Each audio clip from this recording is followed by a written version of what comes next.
Hey everyone, Jeremy L. Jones here, author of Ruins of Empire. Things you can buy for $5. A large cup of coffee and a bagel, 5 tiny hamburgers, a pint of craft beer, 5 lottery tickets, a couple of hours in a Boise parking garage, about 5 minutes in a New York parking garage, enough gas to maybe get you to the next gas station if you're lucky, a month of a AAA membership to tow your car because you ran out of gas, and, of course, Saturnius Mons on ebook at Amazon.com, which is guaranteed to provide more entertainment value than anything else on this list. It helps support this little project, it keeps more books and podcasts flowing, and it will not leave you stranded on the side of the road with an empty gas tank and a head full of regret.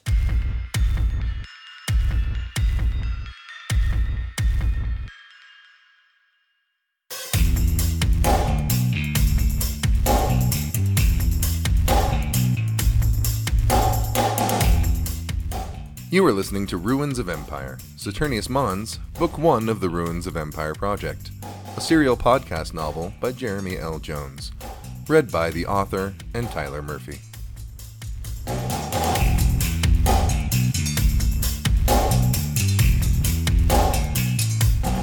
The story so far. Despite the animosity between the Urbanoi and Perfiduloi people, Isra managed to negotiate a truce among them to drive off the corporation. But it became clear that her work was already being undermined by her own people. Cronus, in a desperate attempt to save the ancient records within the city, negotiated the use of corporate computer systems for a price.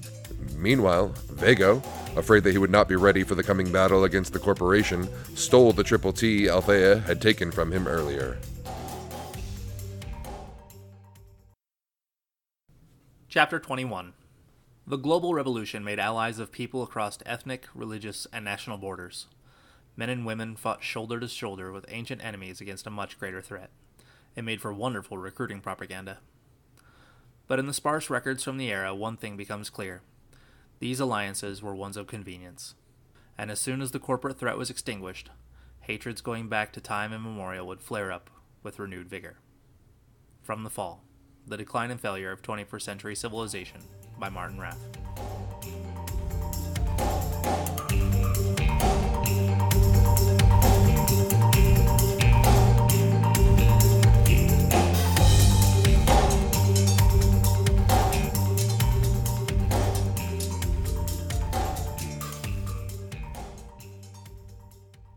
This was, without a doubt, the most fractured military force in the history of warfare. Viekko stood on a wooden platform in the middle of a kind of training camp for Urbanoi warriors. Each faction brought 100 fighters, and they were segregated on opposite sides of the field with a wide space between them. Looking out over the crowd, Viekko felt like he was about to preside over a blood wedding.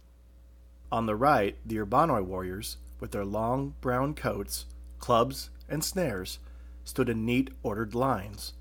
On the left, the Perfiduloi, with their roughly sewn cloaks of animal fur, gathered in odd little clumps. There were 2 translators standing by the stage, waiting for Viekko to begin the briefing, each standing in front of their respective sides. Viekko nodded to each of them to indicate that he was ready to start. Cronus sat on the far right of the stage, fiddling with the metal device wrapped around his arm. Viekko turned to him. "Cronus, bring up the map." Cronus raised his arm in the air, and a holographic map of the area appeared in front of the crowd. They gasped at the display for a moment before Viekko began. He waved at the spot, indicating the city. "Okay, everyone, we are here. Our mission is to drive enemy forces away from the refineries, here." Cronus closed his hand, adjusted the device on his arm, and raised his hand again. A new map appeared, showing a crooked line between the city and the refineries. Viekko continued. "We've discovered a set of maintenance tunnels that run between the Lagea city and the refineries. Before the attack begins, Halifak will lead Perfiduloi forces through those tunnels. They'll enter the pyramid." Several people on the Urbanoi side started yelling over the translators. Viekko stopped. "What the hell are they saying?" The translator turned and shrugged. "They see the pyramid is sacred. Perfiduloi defile it by being there." Viekko removed his hat and rubbed his forehead. "Well, tell them that their sacred spot just happens to be right on top of a covert path to the refineries. This has got to happen to keep the outsiders from destroying the whole Chaos Sound world, so make peace with this now." Viekko paused while the translator relayed the message. The people who spoke up didn't look pleased with the response, but they kept it to themselves, for now. Viekko continued. Once the strike force is in position, the attack can commence. The holographic map zoomed in to show just the refinery and the debris field in front. Myself and Isra will lead the Urbanoi attack. You will take up fortified positions in front of the refineries. You will take those guns that Perfiduloi got and use them to draw out. Viekko's words were lost in another uproar, this time from the Perfiduloi side. Viekko stopped and glared at the people shouting, "What is it now?" The Perfiduloi translator looked up at Viekko. "They say those guns belong to them. They will not give them to those murdering..." A pitched screaming match cut off the translator's words.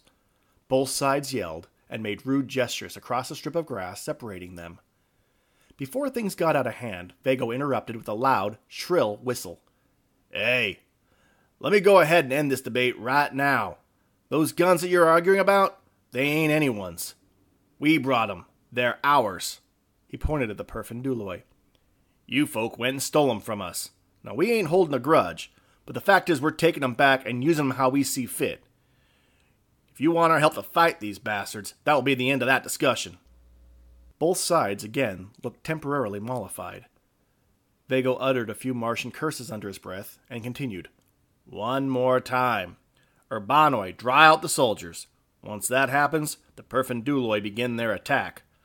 All you got is spears and arrows right now, and that will have to do, but as soon as you can, you pick up a gun from the first body you happen on. This attack should create enough chaos in the ranks of the enemy that they'll be forced to fall back. Once that happens, the Urbanoi move forward and join the assault. Y'all shoot everything wearing blue until we drive them to the sea." Kronos closed his hand, and the hologram disappeared. Viekko took a breath and stood with his arms akimbo. "All right. Any questions?" The courtyard erupted in the cacophony of 100 people trying to shout over each other. Viekko stood silent until the crowd quieted down enough for one of the translators, the one for the Urbanoi, to inform him on the general consensus. "My people want to know why the Urbanoi must attack from the front. It is dangerous and more suited to the likes of Perfiduloi." This created another uproar on the left. The translator jumped on stage. See? This is why we should keep the weapons. What is to stop them from killing our people once they are no longer useful to them?" The Urbanoi translator rebuked. "We never have need for low people like Perfiduloi. The Venganto will save us during the eclipse." At this point, even the translators started screaming at each other in their native language. It was chaos. Pure, distilled chaos. And Viekko had to lead it into battle. Viekko unholstered one of his guns and fired it into the air. The shot silenced the entire crowd. "This is the reality of the thing. The plan is a plan, and there ain't no arguing it. Your leaders, the Houston and Halifaco, already signed off on it, so that's what is happening. Now y'all got some work to do. I suggest you do it." The translators finished their work, and the crowd shuffled off with all the energy and enthusiasm of a child being sent to the corner. Viekko passed Kronos on his way off the stage. Kronos removed the device from his arm and beamed at Viekko. "I think that went well." "Jesus, Kronos," groaned Viekko, shaking his head. "I don't know what universe you lived in, but help a fellow with directions. It seems nicer there. Excuse me." The Martian warrior walked off the stage and left the training grounds as the soldiers prepared for battle. He walked down the city streets for a few meters before slipping into a narrow alley. When he was sure he was alone, he removed a capsule from his coat and stuck it between his molars.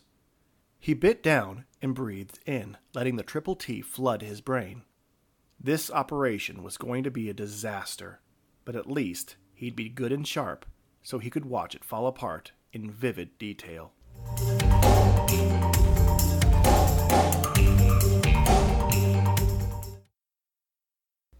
Viekko crouched in the grass behind a massive boulder a few meters from the refineries. The last of the Urbanoi warriors settled in position behind a slab of stone and awaited orders. Isra crouched next to him, peering through the scope of a peasant gun. Viekko whispered, "See anyone?" "Just one. He is standing on a catwalk a few hundred meters back. He does not appear to have seen our approach." Viekko sighed. Well, that was a small miracle in and of itself. One of many that would be necessary to pull off this assault, but a necessary one. Viekko put his fist in the air, a ready signal for the other squads. One by one, the appointed team leaders assembled behind various pieces of cover raised their fists in the air in confirmation. He dropped his fist and pulled up the sleeve on his jacket to activate the communicator on his aerosuit. Before they left, Kronos gave Halifako a handset that linked into the network. "Halifako," asked Viekko, "you in position?" There was static in Halifako's voice. "We are. We wait for attack signal." "Looks like we're all ready. You got that guy in your sights?" whispered Viekko. "I do," said Isra. "Drop him." Isra squeezed off a single shot. Somewhere far away, there was a soft plop of a body hitting concrete from a long way up. Isra reset. That worked. 2 more Marines are on the ground investigating. Here it goes, thought Viekko to himself. No turning back now. He took a deep breath. Drop him. Isra squeezed off 2 more shots. Urgent yelling echoed off the metal inside the refinery. Isra squinted through the scope. I see 5 of them now, and more coming out every moment. Take down as many as you can, said Viekko. He looked in both directions at the groups of Urbanoi warriors armed with peasant guns, crouching behind rocks and blocks of concrete. Every one of them gripped their weapons with a white-knuckle intensity. Their eyes darted back and forth from Viekko to the battle just beginning in front of them. He called out, "Stay calm! Wait for my signal!" Isra unloaded a couple more shots, and the Marines started shooting back. Within a few seconds, the air crackled with the sound of rifles firing and the high-pitched whine of bullets ricocheting against concrete. Isra knelt down against the block and switched the gun from sniper mode. She closed her eyes, took a couple deep breaths, and said, "That did it. There are more than 20 now," she said, talking much faster than normal. Viekko nodded and waved his hat in the air. As soon as he did, the air exploded with noise as every Urbanoi with a gun opened fire at once. The Marines emerging from the refinery sought cover from the storm of bullets, and several fell dead before they could find sense to react. Given the rate of fire and time to reload, Viekko estimated that they could sustain this assault for only a couple minutes. He activated the radio. "Halifako! Now! Attack! Now!" Viekko turned off the transmitter and pulled his guns. Seconds ticked by. He peeked over a rock and fired a couple rounds. A Marine crouching behind a pipe dropped backward. Nearby, an Urbanoi warrior fell backward, howling in pain and clutching his collarbone. Viekko dropped down, and Isra inched up to unload a burst of automatic fire. Then she dropped back to reload. Got 3 of them. Viekko paused for a moment and peeked up over the rock. There was no change in the rate of fire from the other side, no sign of disruption. Despite the heavy casualties they were inflicting, there were nearly twice the number of Marines assembled now as there were just a few minutes ago. It seemed like, for every one that dropped, 3 ran up to take their place. Viekko squeezed off a few wild shots before ducking back down to safety. Already the battle was taking a distressing direction. Urbanoi fell at an alarming rate. A quarter or more were already dead or wounded. One position was already out of ammunition and cowering behind a boulder. Viekko took a deep breath to steady his nerves. He inched up and emptied his guns. 3 advancing Marines fell dead. Several more seconds went by, and still nothing. Isra raised herself into a firing position, took a deep breath to steady her shaking hand, and unloaded another burst of full automatic fire. She dropped back down and ejected the magazine. "I am out of ammunition," she said, throwing it away. Viekko looked at his Eros display. It had been a minute and a half, and still no sign of Halifako and the pincer attack. Maybe he had been delayed. Maybe that force ran straight into a Marine ambush. Most likely, Halifako realized that both of his enemies were about to slaughter each other, and all he had to do was wait and pick the bones. Either way, it was over. More and more squads fell silent as they ran out of ammo and were pinned down by the Marines. It was going to be a bloody retreat. Then, something changed. The constant barrage from the Marine side dropped off, and frantic yelling could be heard above the short bursts of gunfire. Viekko reloaded and peeked his head up. It was hard to see exactly what was happening in the thick mass of pipes and steel that was the refinery, but he could see enough.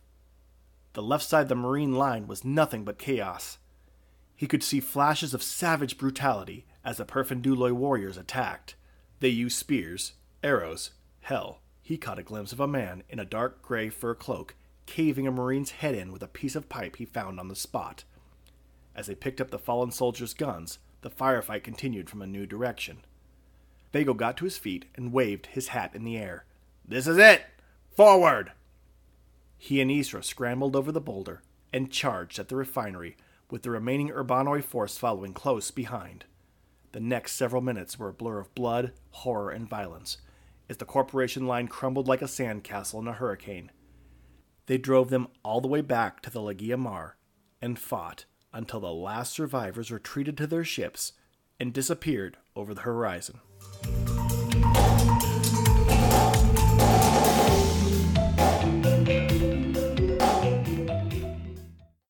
There was a celebration in the great hall of the palace. Perfiduloi and Urbanoi alike sat around large tables, eating mammoth meat and drinking fruit wines. There were so many packed so close together that servants with plates of food and drink had to squeeze between the chairs packed with veterans of the great battle. The Houston and Halifaco made a show of the newfound alliance between the two peoples at a small table in front of the ornate throne. Isra, Althea, Kronos, and Viekko sat around a slightly larger table off to the side, a place of honor in the victory celebration.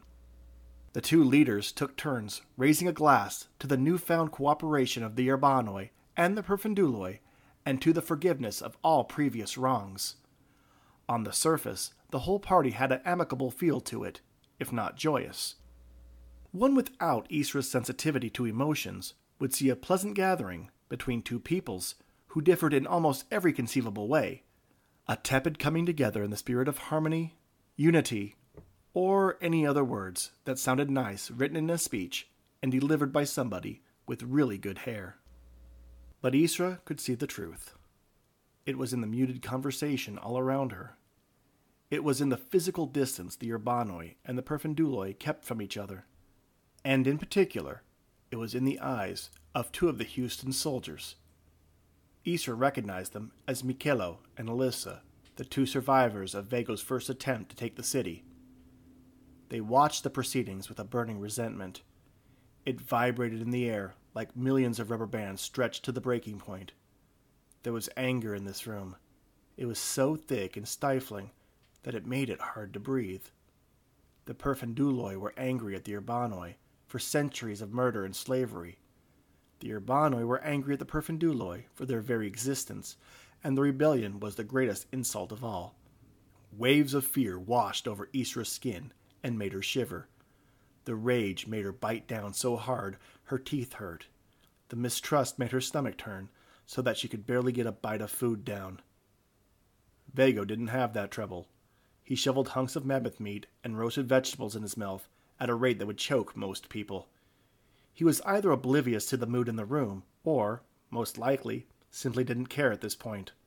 Not enough, at least, to put him off his appetite. He stopped and wiped a smear of grease from his mouth. "What's he saying now?"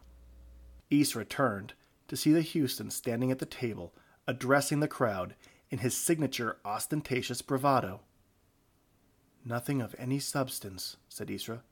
"Forgiveness, strength in numbers, a new period in history for those willing to accept the will of the Companio." "It won't last, will it?" said Althea, absent-mindedly pushing food around her plate. "As soon as we are gone, it'll all go back to the way things were." The Houston sat down, and now it was Halifaco's turn. His speech was about strength and unity, and giving thanks to the gifts of the Companio, and rising against those who would take them away, both from near and far away. "Most likely," said Isra, still watching the speeches. "But we have got a chance now. They have known a common enemy, and we have found something." "What did you find?" asked Viekko around a mouthful of meat. "The button that'll blow this Kar Sun moon into a new set of rings? Because that's the only way these people are going to stop picking at each other." Isra gestured at Kronos, who was staring miserably into a ceramic mug of fruit wine. He had barely touched a bite of the meat on his plate, but he had already sunk 3 mugs of wine. He shook his head. "It means nothing. The truth now is the same as the truth then. This is not new knowledge. It was always there, always visible for one who had desire to see. Althea leaned forward. What do you mean, Kronos? What did you see? Kronos sighed and slid his goggles over his eyes and held out his right hand with a metal apparatus wrapped around it. They both lit up, and a series of holographic images appeared over the table. There was not enough energy from the sun to make Titan habitable, so they used Titan itself as a source of energy. The refineries are not that at all. They are incubators, giant machines that take the building blocks of life and assemble them into simple microorganisms that the plants can absorb and consume to produce energy. Viekko stopped eating, which is why the forest turned to bias the minute Laban shut them down. Kronos nodded. It also explains my illness earlier. My body reacted poorly to the microorganisms in the atmosphere. But the refineries have been off for a long time, haven't they? Asked Althea. And who knows what bloody idiocy Laban and his goons were up to there. Can they fix it in time? Isra watched Talafakos sit down. All the more reason we must be successful here. Kronos, are you ready? Kronos pulled the goggles off and looked at her with dead eyes. It was as if all the joy and purpose had been sucked out of his body, and Isra was responsible. Are we going to have a problem? Isra hissed. Kronos shook his head. No problem. You command. I follow, as you ask. Isra looked back at the Houston and Halifakos table. He is wrapping up. Remember, just like we talked about. Kronos nodded obediently. Simple, so everyone can understand. Explain the meaning of the thing, not just the function, the spirit behind the body. Close enough, said Isra, standing up. It is time to go now. Isra walked to the table and shook hands with both Halifako and the Houston. It was all mechanical and staged. On Earth there would be photographers and HoloLenses capturing the moment so the entire world could watch and feel good about it. She walked in front of the table and nodded at Kronos. She could feel heavy resistance in his words and his actions, but he did as he was told. Kronos spoke, and Isra translated for the room. We have learned much from this world, not only about its people and the creatures that roam the surface, but about the deep mysteries from a time long gone by. What you call the Compañía created the world. Before them, Titan was a cold, barren moon. The life you see around you was made possible by those people, and everything they built serves that balance. I have found the complete instructions of the Compañía, a way to maintain and improve the refineries. It is all connected. The city, the refineries, the forest, and the people that live among them. Destroy one, you destroy the other, and you destroy yourselves. Kronos bowed stiffly and went back to his table. He played his part well enough, better than Isra expected. She turned and walked back behind the table, stood in between the Houston and Halifako, and held out two black disc-shaped objects. We give this knowledge to both your people, in hopes you will use it to learn and grow together, revive your world, restore balance, and live together. Halifako and the Houston both stood to receive the gift from Isra. The room gradually erupted into a dull roar of half-hearted applause. Althea rose and walked to where Isra was standing. She handed Isra two hand-sized communicators. Isra turned to the two rulers and held them out. These connect to our communication network. If you should need or want to speak with us for any reason, you may. Both men took the devices, clasping Isra's arm as they did. Isra smiled and bowed to both the Houston and Halifako, then returned to her seat. She sat hard, slumped down, and knew that it was not enough. It was never going to be enough. At best, they delayed the coming conflict. Or maybe not. As Isra sat and watched the Houston and Halifako embrace, she couldn't help but feel doubt pricking at the base of her spine. She couldn't help but think that somehow she had just made everything so much worse.